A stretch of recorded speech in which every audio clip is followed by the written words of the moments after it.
Ya,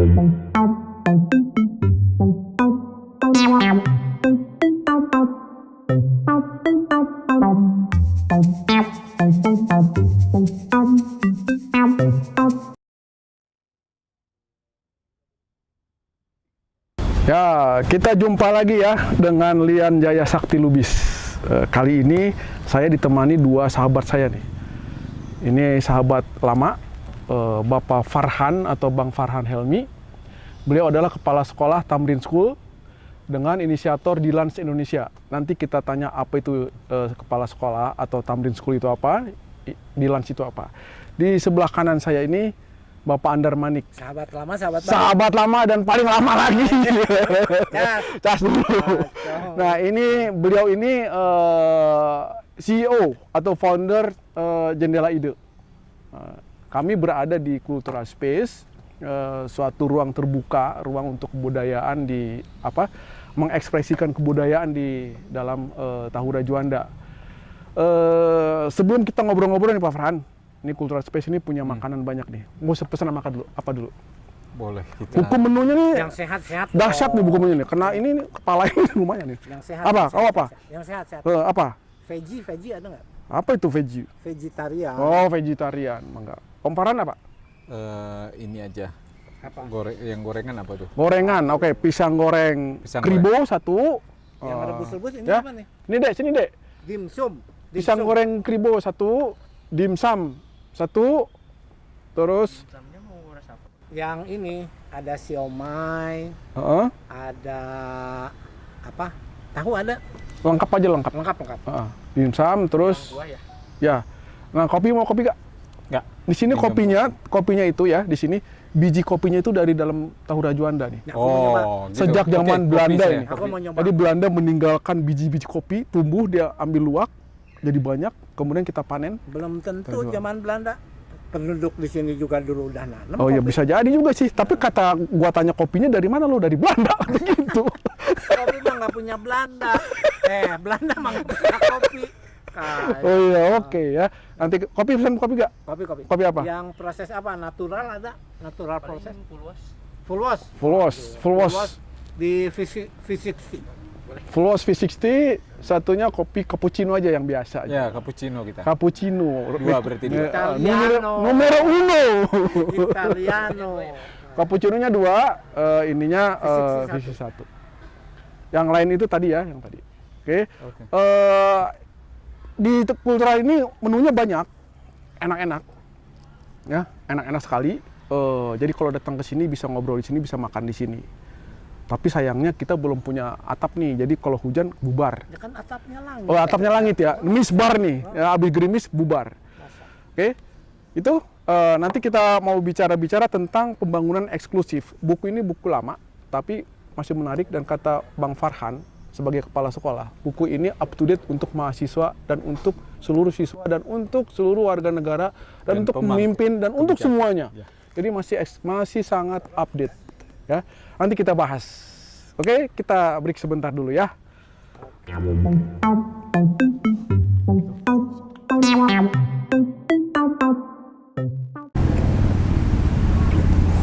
Ya, kita mulai bahas atau bedah nih buku lama. Buku yang ada di perpustakaannya Om Farhan. Bukunya sampai dikasih tanda gini nih. Saking dibaca biar nggak lupa. Tapi sebelumnya tadi ya kita kenalkan dulu nih. Om, itu kalau Tamrin School itu apa? Ya. Jadi Tamrin School itu sebenarnya upaya yang dilakukan meniru Frankfurt School di Jerman di masa lalu, di mana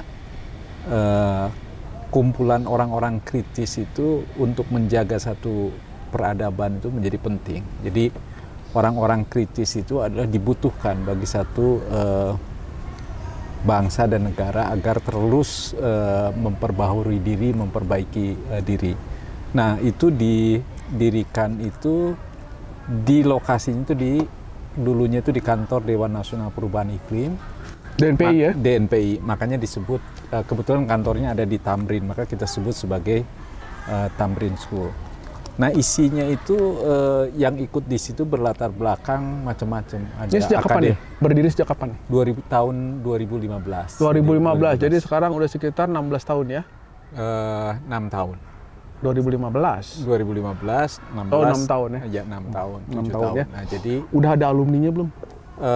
school di sini maksudnya itu adalah ada yang disebut untuk menjaga perdebatannya itu agar akademik gitu ya. Maka Jadi ini bukan Monash School ya? Bukan. Ada alumni ya, jadi ada semacam 222. ada sekitar 15 orang yang disebut readers. Readers Oke. itu adalah yang menjaga substansi. Lalu ada anggotanya hampir sekitar 100 orang dengan berbagai latar belakang. Oke, saya juga anggotanya sebenarnya. Siap. Mahasiswanya juga ya. Nah, kalau di LANS itu apa? Nah, jadi DILANS itu namanya disingkat difabel dan lanjut usia. Ini Jadi, kapan diinisiasinya? ini baru-baru saja, tetapi gagasan itu dimulai ketika pemikiran itu dimulai ketika saya menjadi difabel. Jadi saya kecelakaan di tahun 2016, lalu saya dioperasi, lalu tidak ada perbaikan setelahnya sehingga saya menggunakan kursi roda kayak Stephen Hawking ini ya. Ya, ini kursi rodanya perlu kita aksi juga kan, ya. boleh kan? Ini juga kursi Jadi, rodanya ini luar biasa nih. Dia bisa berdiri tegak. Di ini saya tunjukkan ya. Mm-mm. Jadi ini saya sudah kehidupannya itu udah seperti Stephen Hawking ya. Karena Jadi Om Farhan sendiri nggak bisa berdiri ya. Jadi Ya, pakai kursi seperti ini ya. Jadi ini berdiri. Nah, atas dasar itu tidak semua orang seberuntung saya mendapatkan akses seperti ini. Padahal jumlahnya penyandang disabilitas di Indonesia itu hampir 23 juta orang. Mm-mm. 23 juta orang. Bagaimana kita mau mereka ajak kalau keluar aja nggak punya alat bantu. Iya. Nah, Om, lihat nih, dia tambah tinggi. Oh, Kok bisa gitu? oh iya, tinggi dia. nah, jadi atas dasar itu kemudian ini harganya cukup mahal ya, $3.000. Oh, kalau Dan di- itu harus dipesen di luar negeri, di UK. Saya pesen dengan dikustomisasi. Mm. Jadi saya sesuai merasa dengan ukuran postur tubuh ya ya. dengan usul. Nah, makanya saya melihat bahwa kalau kita mau pembangunan itu berpihak kepada penyandang disabilitas, maka kepada penyandang disabilitas, maka yang disebut pembangunan inklusif itu harus melihat Nah, kami-kami ini. Maka itu Makanya kita sekarang bahas buku ini. buku itu. Nah, lansnya itu lanjut usia. Lanjut usia itu jumlahnya 80 juta orang di Indonesia. Jadi total ini yang berkemungkinan difabel itu adalah yang terus harus di-maintain itu hampir sekitar 100 juta orang. Kita duduk lagi. Ya, Bang Farhan ini, atau kami panggilnya Om Farhan ya, itu walaupun terbatas dalam pergerakan, tidak bisa kemana-mana, tapi pikirannya kemana-mana. Jadi dia baca udah ratusan buku, dan ribuan kali ya, seperti elang aja ya, ribuan ya, di tebing karaton. Dia baca ratusan buku, bahkan ribuan buku kalau kata Bang Andar Manik. Saya tertarik dengan salah satu buku yang dia tunjukkan kepada saya, pembangunan inklusif. Jadi pembangunan yang mengikutsertakan atau yang menyertakan orang lain ya. Jadi berbeda dengan pembangunan eksklusif. Untuk semua. Pembangunan eksklusif yang memecah atau membagi atau memisahkan. Nah, ini buku udah lama, terbitan dari LP3ES, pengantarnya AS Dillon, editornya ada 3 orang ya. Kemudian ini diterbitkan tahun 2012. 2012. Pada saat itu kiamat katanya udah datang gitu kan ya. Ternyata kiamatnya lewat gitu kan ya. Nah, saya pengen tanya dulu nih. Ini buku udah selesai dibaca? Ya, sebagian besar. Intinya ini buku tentang apa? Jadi yang pertama itu dulu buku ini merupakan satu kumpulan pemikiran ya. Bahwa ada alternatif lain di dalam pembangunan, bahwa ekonomi dan kesejahteraan itu bisa sejalan. Jadi bukan ekonomi dikedepankan, kesejahteraan itu di Bukannya belakang. kalau ekonominya naik, sejahtera jadi Ya, naik? itu tidak selalu begitu. Tidak selalu begitu ya? Tidak selalu begitu karena ternyata dari tahun ke tahun indeks Gini kita jadi kesenjangan itu makin melebar dan itu bukan khas di Indonesia saja di Jadi berbagai Om negara. Farhan mau mengatakan walaupun kemajuan ekonomi itu cukup tinggi, belum tentu terjadi kesejahteraan sosial. Betul. Gitu ya. Ya, jadi karena selama ini kan ukurannya itu pertumbuhan ekonomi, Indonesia itu masuk middle income trap, tapi itu bisa saja tidak ada hubungannya sama Dengan sekali dengan kesejahteraan sosial. kesejahteraan dengan masyarakat. Pak Om Anders sepakat tuh dengan itu. Sepakat, karena gini misalkan, kita sering mendengar Mm-mm. angka kemiskinan turun. Iya. Betul. Kita nggak periksa kemiskinan turun tuh karena apa? Jangan-jangan karena meninggal. Karena jumlahnya kan quantity itu harus diperiksa lebih jelas, lebih clear. Angka kemiskinan menurun bukan misalkan karena tambah kaya, karena pada koit. Tapi itu kan udah ada hitungan-hitungannya, Om. Iya, Ya kan kan, kita ya. tetap harus maksudnya tidak setiap data kita telan mentah-mentah, Oke. itu harus diperiksa. Jadi kalau boleh saya potong, agak sepakat dengan Om Farhan bahwa walaupun kemajuan ekonomi itu tinggi, tapi belum tentu terjadi kesejahteraan sosial gitu ya. Belum tentu. Oke, Om Farhan. Nah, dari buku ini apa yang paling menarik, di bab apa yang paling menarik dan relevan dengan saat ini? Ya, jadi pertama Ini bukunya halamannya berapa ya? ya 450-an 56 halaman, Ya, ada 450. 12 bab gitu. Oh. Yang menarik ini sebenarnya ini momentumnya itu sangat tepat karena tiba-tiba ketika kita menghadapi COVID itu Mm-mm. semua resources itu beralih Ya. kepada untuk menjaga akar ketahanan Ya. sosial itu Ya. terus berjalan. Safety Nah, yang net menarik sosial. saya itu ada dua hal. Karena secara proses itu Indonesia sudah meratifikasi banyak ratifikasi di PBB yang intinya itu adalah pembangunan yang harus bertumpu kepada manusia. Jadi pembangunan tanpa juga kualitas manusianya itu tidak berubah, maka kemudian itu adalah nonsens. Jadi secara ukuran ekonomi bagus, tapi kemudian yang kedua yang menarik itu apa yang bergesernya pembangunan itu sebagai right base, jadi pembangunan yang berdasarkan hak. Jadi warga itu mempunyai hak di dalam. Di sini diterangkan ya? Diterangkan. Jadi ya? cukup komprehensif di situ. Nah, karena itu kita mengadopsi dan bahkan menurunkannya, kita punya undang-undang tentang HAM, kita tentang penyandang disabilitas, kita tentang kesejahteraan sosial, kesejahteraan lansia dan lain. Sebetulnya kita sudah punya fondasi yang cukup untuk mendorong lebih jauh bahwa ada keberpihakan kepada kelompok atau warga yang lebih luas. Ini yang esensi yang membedakan eksklusif dan inklusif. Tapi saya menganggap bahwa ada satu elemen penting yang mungkin tidak dibahas di sini adalah soal lingkungan. Karena pembangunan itu tidak bisa. Jadi ini masih lebih banyak soal ekonomi ya? Ekonomi dan kesejahteraan lebih bertumpu kepada manusia. Ya. Padahal sekarang itu relasi antara manusia dengan alam itu menjadi penting.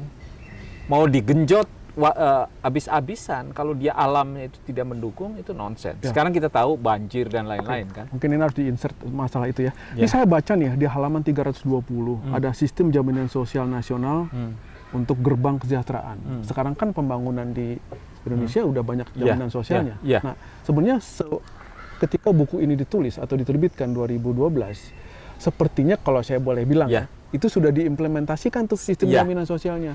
Ada sebagian. Ada sebagian. Ada ya? sebagian. Nah, tapi maksudnya di dalam makronya itu kita tahu kan dalam perkembangan akhir-akhir ini makro itu selalu bertumpu kepada kelompok kepentingan yang ekonomi yang lebih sempit dibandingkan dengan kesejahteraan yang lebih luas. Jadi keberadaannya itu diakui, tapi tidak menjadi satu kesatuan yang bisa mendorong. Maksudnya keberadaan Semua di oke.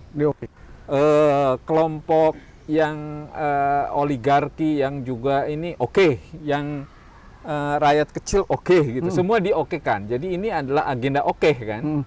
Tapi di dalam buku ini dituliskan bahkan di dalam awalnya itu adalah satu kesatuan. Jadi ekonomi dan kesejahteraan itu bukan dua hal yang terpisah. Jadi bukan karena saya bikin ekonomi ini ada programnya. sosialnya. Tapi ini betul-betul dari awal tuh didesain. Saya itu mau menciptakan orang dan akses seperti apa buat orang. Jadi bukan hanya ukurannya itu pertumbuhan ekonomi 5-6% gitu kan. Tapi itu ke situ. Itu yang Kalau di dalam buku ini ada kritik terhadap pembangunan yang pada saat itu nggak? Ada. Ya? Jadi itu kan maksudnya ini ada beberapa mungkin menginspirasi soal sistem jaminan sosial dan lain-lain. Tetapi ini saatnya menurut saya perbincangan kembali itu harus dimulai lagi. Sementara agenda yang sekarang terjadi itu umumnya agendanya yang disebut perbaikan penyesuaian struktural. Jadi lebih banyak ke agenda-agenda strukturnya disesuaikan aja dengan dinamika. Jadi bukan itu. Nah ini kalau tadi Om Farhan mengatakan perbincangan kembali. Nah, apakah sekarang itu tidak diperbincangkan tuh tentang pembangunan eksklusif? Jadi soalnya begini. Apa yang kita bangun selama ini sebetulnya itu diuji langsung di dalam konteks saya. Jadi misalnya gini. Yang lebih mikro, trotoar lah yang paling gampang. Itu sulit tuh bagi penyandang disabilitas. Padahal itu udah 10 tahun yang lalu. Jadi tidak bisa memilah-milah dan karikatif. Ini betul-betul memang harus diperbincangkan. Jadi dalam perancangan atau penataan sebuah kota juga kadang-kadang tidak inklusif, gitu ya. Betul. Jadi maka itu harus banyak orang disertakan dalam kebijakan itu. Jadi tidak bisa kebijakan itu diterawang kemudian disesuaikan dengan teori kebijakan atau teori perencanaan kemudian diterapkan gitu kan ya, tanpa melibatkan banyak pihak. Gitu. Masyarakat di situ terlibat di dalam proses itu menjadi penting karena tapi kan sekarang gini Om, seringkali ada FGD itu kan untuk merespon atau melihat reaksi masyarakat terhadap suatu kebijakan yang akan diambil. Sebenarnya kalau saya lihat sih, mungkin Bang Andres setuju nih, inklusivitas atau inklusif dalam pembangunan itu sebenarnya sudah diterapkan juga di saat ini. Kalau saya melihat ya, cuman barangkali belum 100% atau barangkali baru berapa persen? 25%. Jadi saya bisa 5%. komentar sebelum regulasi ada. Perda ada. Undang-undangnya dari undang-undang sampai perda ada. Prasyarat untuk pembangunannya dijalankan. Ada FGD, ada riset, ada AMDAL dan lain sebagainya. Tapi kan yang bicara sebetulnya realitas. Realitas di lapangan ini seperti apa? Realitas di lapangan itu menunjukkan warga Dilan tidak dihitung sebagai. Tapi bukan warga Dilan saja mungkin ya, yang lain juga ya. Semuanya. Nah itu yang dibilang inklusivitas, penyertaan warga di dalam proses itu penting. Yang terjadi dengan misalkan FGD dan lain sebagainya itu bisa dibilang prasyarat saja gitu. Tidak betul-betul bottom up, tidak betul-betul berdasarkan kan realitasnya beda-beda. Kalau misalkan mau bikin trotoar di katakanlah misalkan trotoar di Kiara Condong sama di Jalan Dago kan beda. Tidak bisa disamakan. Nah, apakah misalkan warga difabel itu diajak serta untuk melihat? Kalau di sini kira-kira apa nih kebutuhan? Yang general ada, tapi yang detail masuk ke detail itu penting. Mungkin gini, kritik kita tuh bersama ya pada saat ini, pembangunan itu selalu jadi pembangunan itu serahkanlah pada ahlinya, gitu kali ya kebanyakan ya.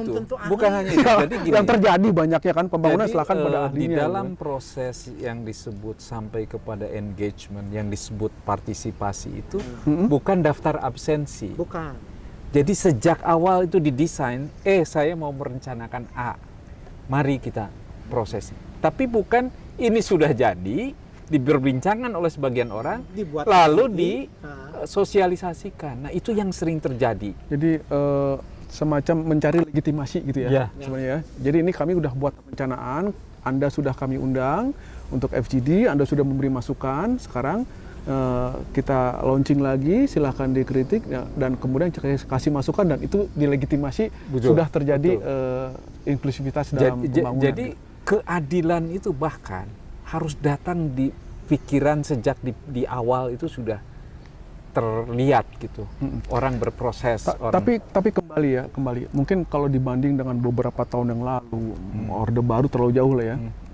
Zaman sebelum pemerintahan saat ini, saya sih melihatnya inklusivitas itu atau penyertaan masyarakat atau elemen masyarakat dalam pembangunan itu jauh lebih besar sebenarnya. Ya kan ya? Jauh lebih besar.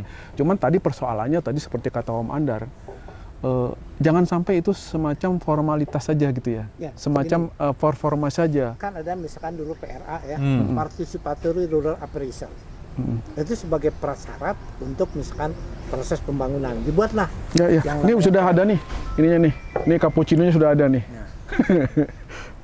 Tapi ketika misalkan proses partisipatori itu digelar, bukan mendengarkan masukan.